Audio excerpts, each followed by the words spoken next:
வணக்கங்க. இன்றைக்கி நாம் வேலூர் பழைய பஸ் ஸ்டாண்டில் இருந்து கிழக்கு பக்கமாக ஒரு 2 கிலோமீட்டர் தொலைவில் இருக்கிற மலைக்கு தாங்க வந்திருக்கோம். இங்கே மேலே ஒரு கோட்டை இருக்குது, வரலாற்று சிறப்புமிக்க கோட்டை. அதை பார்க்க தான் போயிட்டுருக்கோம். இன்றைக்கி விநாயகர் சதுர்த்தி அப்படிங்கிறதுனால அங்கங்கே பாட்டு போட்டிருக்கிறதுனால காப்பிரைட் ப்ராப்ளம் வருதுன்னு நான் பேக்ரவுண்ட் வாய்ஸ் கொடுத்துருக்கேன். மேலே போயிட்டு லைவாகவே வாய்ஸ் கொடுத்துருக்கு, வரலாறெல்லாம் லைவாகவே சொல்லியிருக்குங்க. அது வரைக்கும் இந்த மியூசிக் ஏறுற வரைக்கும் தான்.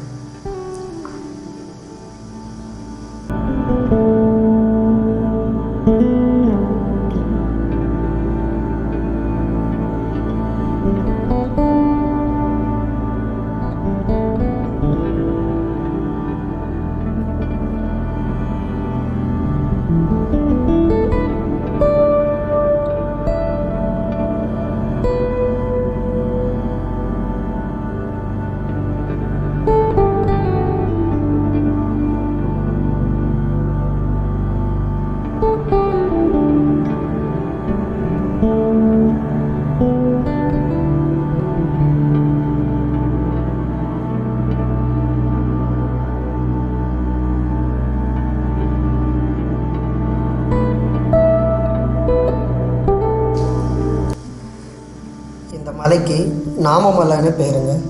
பேருக்கு ஏற்ற மாதிரியே இங்கே நாமங்கள் அதிகமாக போடப்பட்டிருக்கு. இங்கே இருக்கிற லோக்கல் மக்கள் இங்கே கோவில் வச்சுருக்காங்க. ஒரு ஆஞ்சநேயர், சிவன், அகத்தியரோட சிலை கூட வச்சுருக்காங்க. ஸோ அவங்க பாதி மலையாளுக்கும் வச்சுருக்காங்க. அதுக்கப்புறம் இந்த மலையை ஏறுறது கோவிலை தாண்டி கஷ்டம்னு சொல்லியிருக்காங்க. ரொம்ப அடர்ந்த காடு அப்படின்னும் சொல்லியிருந்தாங்க. ஒரு அக்காவும் அது ரொம்ப கஷ்டம், அடர்ந்த காடு, மூடி இருக்கும் மரங்கள்லாம் அப்படின்னு சொல்லியிருந்தாங்க. எதுவாக இருந்தாலும் பார்த்துக்கலான்னு ஏறி வர ஆரம்பிச்சிட்டோம்.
அது துது பாருங்க பிள்ளையார் கிட்ட காங்க.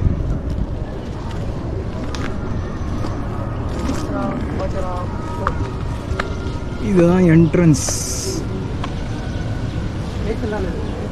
பேசிடுங்க. இதுதான் என்ட்ரன்ஸு. என்ன மண்டபம் அது? இந்த பாருங்க பிள்ளையார் தெரியுதா? இதுதான் வந்து வெல்கம் டு வேலூர் கோட்டை.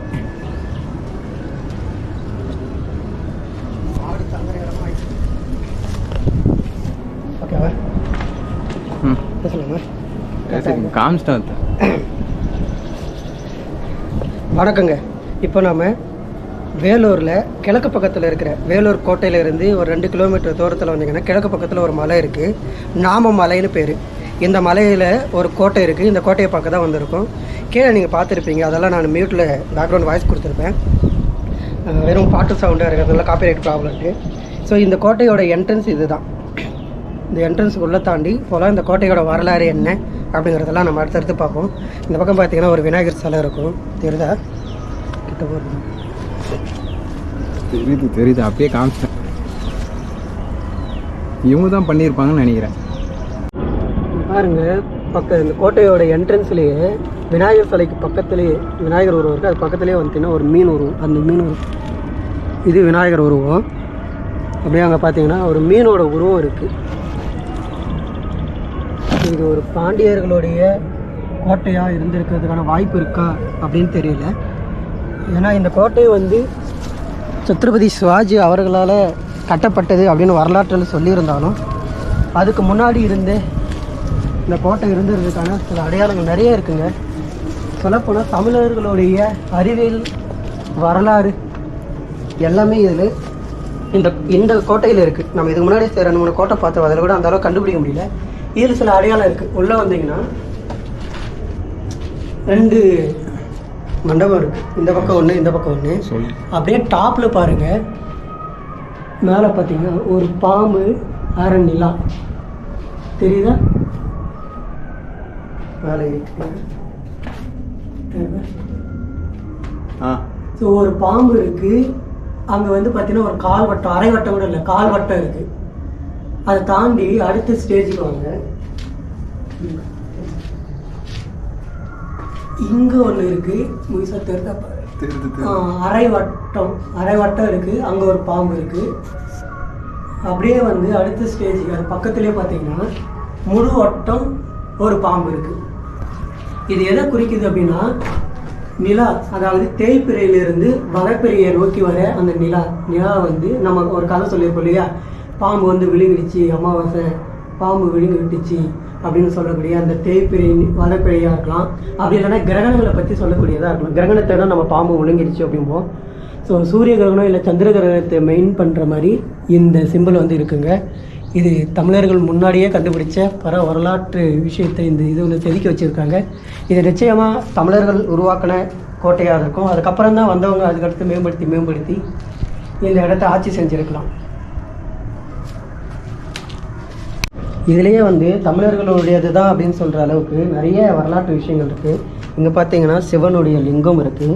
இதுக்கு மேலே இப்போ பெயிண்ட் பண்ணியிருக்காங்க. யாரும் இப்போ சிவலிங்கத்தை வரைஞ்சி வச்சுருக்காங்க. இந்த தூணில் சிவலிங்கம் இருக்கிறதெல்லாம் பார்க்க முடியுது. அதே மாதிரி பார்த்தீங்கன்னா இங்கே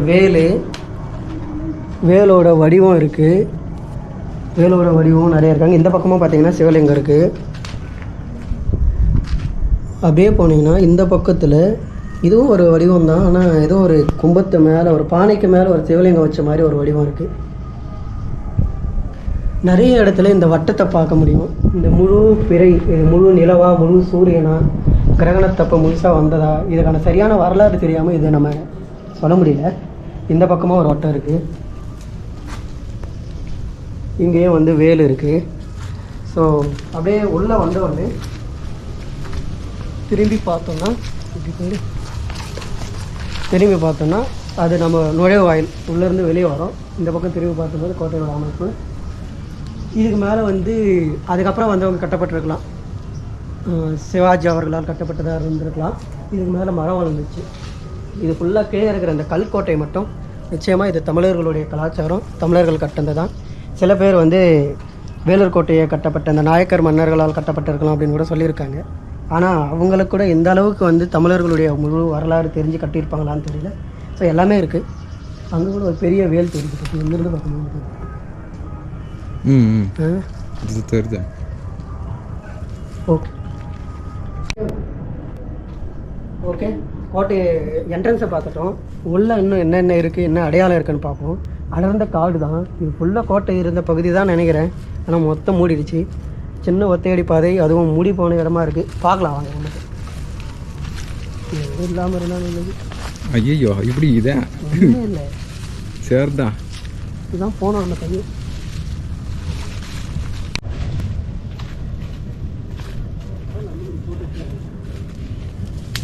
ரொம்ப அடர்ந்த பகுதியை தாண்டி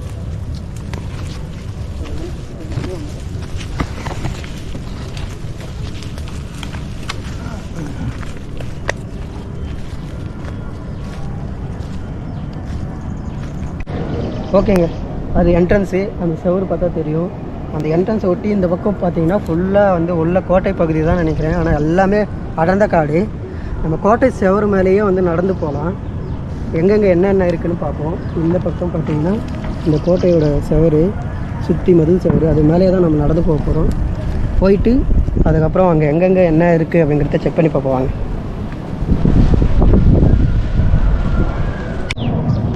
இதாங்க வேலூர் கோட்டை வியூவு. இந்த இடத்துல இருந்து தான் பார்ப்பாங்க. பாருங்கள், வேலூர் கோட்டை தெரியுதா? போகிறோம். வேலூர் கோட்டையை சுற்றி தண்ணி. இந்த மலையிலிருந்து வேலூர் அட்டாக் பண்ணியிருக்காங்க. கிட்டத்தட்ட 500 போர் வீரர்களில் 400 பேர் இறந்துருக்காங்க. 14 மாதம் நடந்த போர்.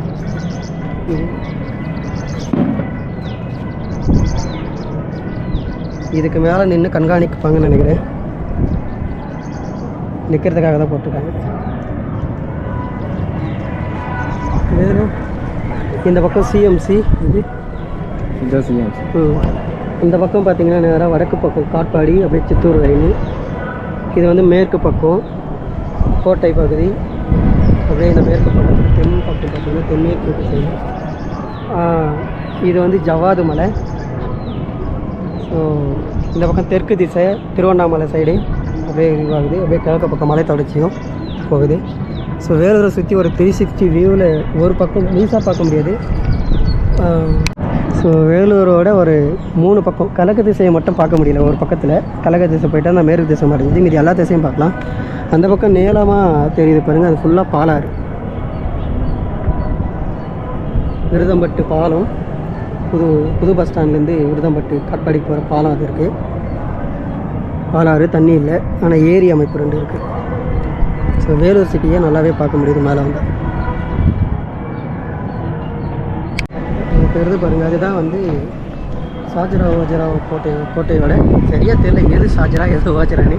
ஸோ இந்த கோட்டையும் அந்த கோட்டையும் 2 ஒரே கோட்டையாக சொல்லி தான் போட்டிருக்காங்க. அங்கே கோட்டை சரியாக தெரியுதுன்னு தெரிஞ்சுக்கிறேன்.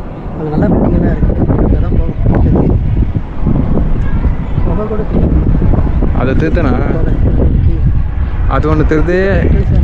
என்ட்ரன்ஸ் அதுதான் நினைக்கிறேன். உள்ளே நல்லா இருக்குது. அது பாருங்க, மேலே பாருங்க, கோட்டை நல்லா தெரியுது.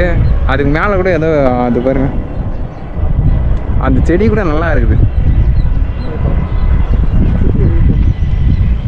இது என்ன சிட்டி?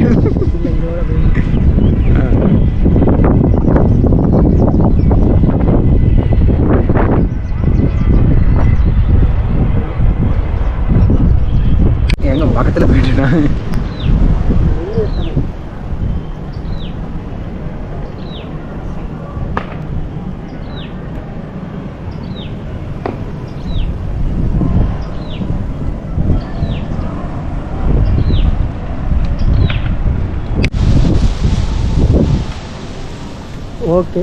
ஓகேங்க. இந்த கோட்டையோட அதாவது நமக்கு தெரிஞ்ச எல்லாருக்கும் தெரியப்படுத்தின வரலாறு என்னென்னா, வேலூர் கோட்டை இருக்கும். வேலூர் கோட்டையை வந்து அப்துல்லா கான் அப்படிங்கிற ஒருத்தர் வந்து அவருடைய கட்டுப்பாட்டில், தளபதி அவருடைய கட்டுப்பாட்டில் அந்த கோட்டை இருக்குது. அவர் அதை பாதுகாத்துட்டு வர்றாரு. அந்த நேரத்தில் அந்த கோட்டையை கைப்பற்ற சத்ரபதி சிவாஜி அவங்க என்ன பண்ணுறாங்கன்னா, இந்த மலை மேலே கோட்டை கட்டுறாங்க. இந்த மலை மேலே கோட்டை கட்டி வேலூர் கோட்டையை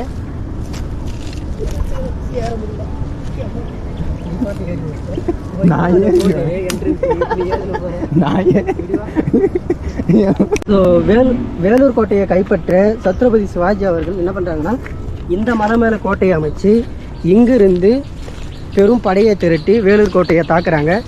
கிட்டத்தட்ட 14 மாதம் வந்து போர் நடக்குது. அதுக்கப்புறம் வேலூர் கோட்டையை அவர் கைப்பற்றி 30 ஆண்டுகள் ஆட்சி செய்கிறாரு. இதுதாங்க வரலாற்றில் நமக்கு தெரியப்படுத்தின அந்த கதை. இதெல்லாம் அவங்களால கட்டப்பட்டது தான் நினைக்கிறேன். பார்க்கலாம் உள்ள.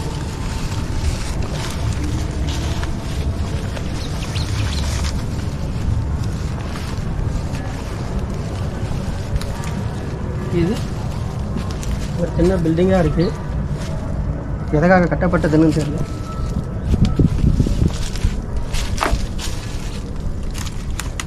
இதே சுரத்துக்காக கட்டிருப்பாங்களா? கண்ணுக்கு நல்லா வச்சு டமாட்டி மீன்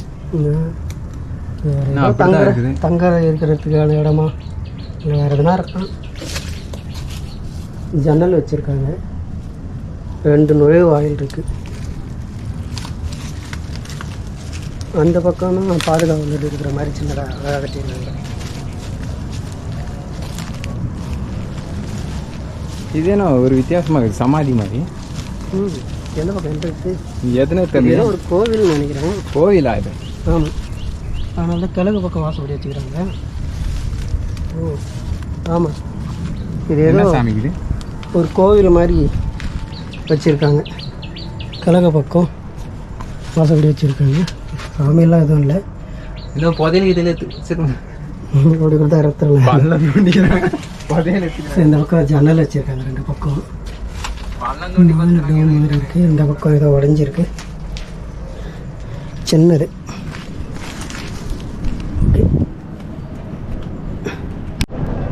ஓகே, இந்த இடத்த பார்த்துட்டோம். அடுத்து வேறு என்ன இருக்குதுன்னு செக் பண்ணி பார்ப்போம். தேடி பார்ப்பது அதில் போய் பார்க்கலாம்.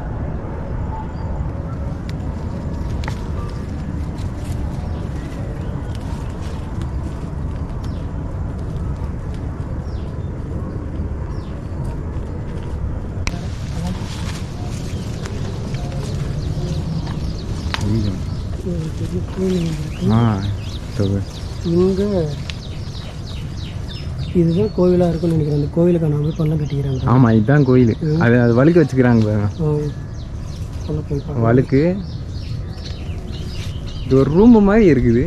வழுக்கு தான் கட்டி வச்சுக்கிறாங்க. இந்த வழுக்கு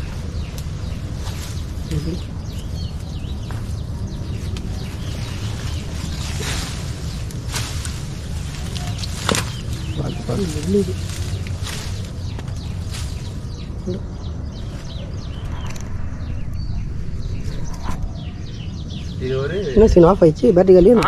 ஆன் பண்ணுங்க. அங்கே ஆன்ல தான் இருக்குது. அமுத்துக்குண்ணா.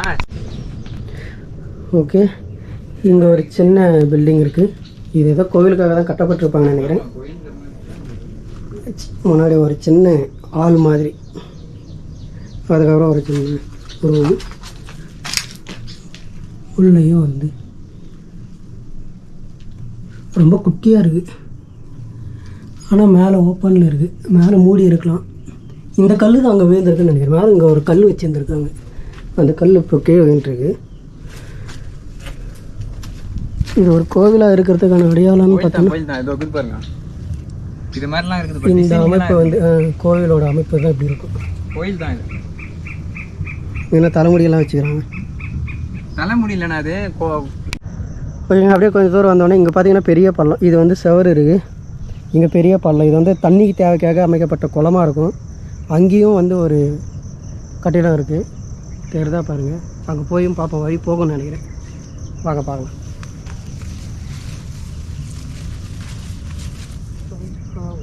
முயல் இப்போ தான் ஓடுச்சு.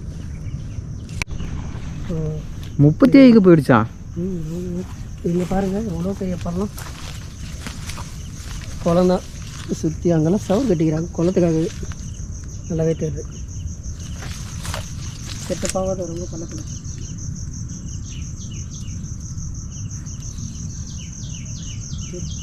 இங்கே ஒன்று இருக்குது.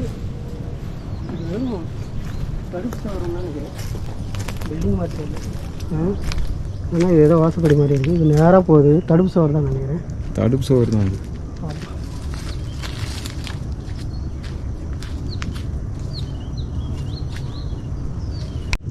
அவனுக்கு கட்டந்து அந்த அளவுக்கு தரமாக இருந்தது இடம் அப்படின்னு. இந்த பொதுருவில் தான் வந்து நேரம்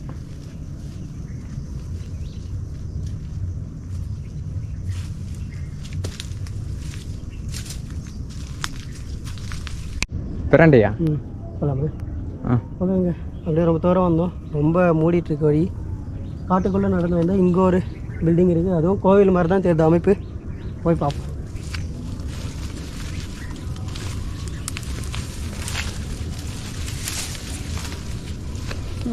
இந்த பொதுருவில் தான் போவேன். இதுதான் கோயில். தெரியாது ரொம்ப பொதுராக இருக்கு. ஃபுல்லாக வழி இருக்குது. என்ட்ரன்ஸ் மாதிரி இருக்குது.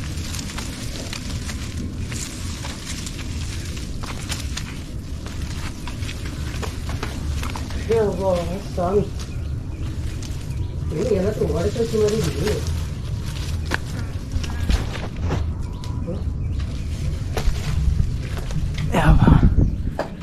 ஒரு வழியாக வந்துட்டோம்.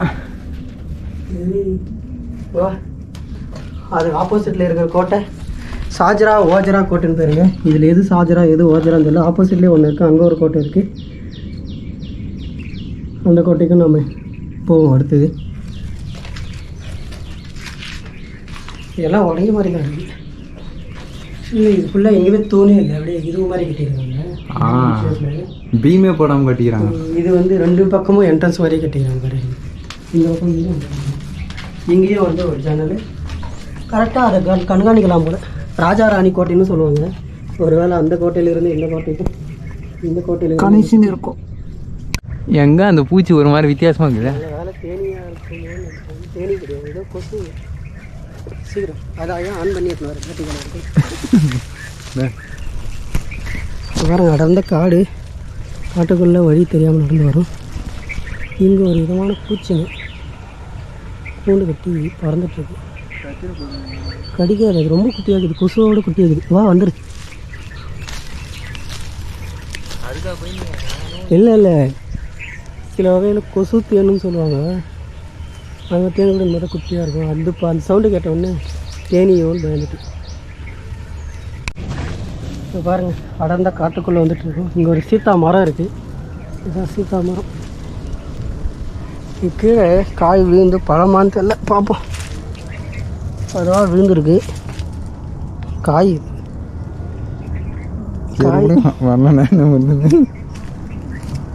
பிஜி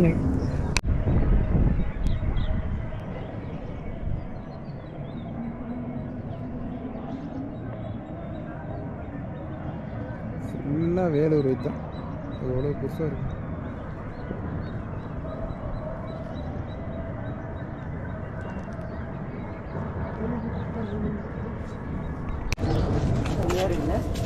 இது நல்லா இருக்குது.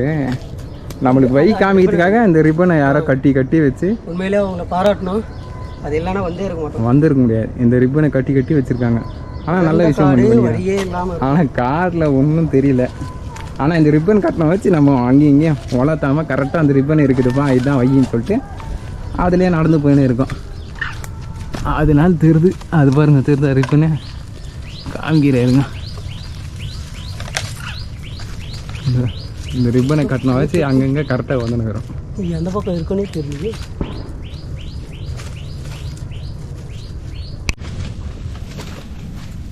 ஓகே, அந்த ரிப்பனை ஃபாலோ பண்ணி ரிப்பனை ஃபாலோ பண்ணி எப்படியும் என்ட்ரன்ஸுக்கு வந்துட்டோம். ஆரம்பித்த இடத்துக்கு வந்து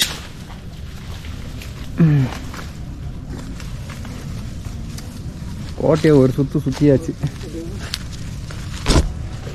பாருங்க, இதுதான் நம்ம வந்த வழி. போகும்போது இப்படி போனோம். அப்படியே கோட்டையை ஃபுல்லாக சுற்றிட்டு அந்த வயலில் வரும். அந்த வயல் வந்து இப்போ வந்தோமே அந்த வயலில் வந்துட்டு ரிப்பன் கட்டினவங்களே ரொம்பவே பாராட்டாங்க. சுத்தமாக வழி இல்லை, எல்லாமே மறைஞ்சு அடர்ந்த காடு. வழி தெரியாமல் வச்சுருக்கோம்.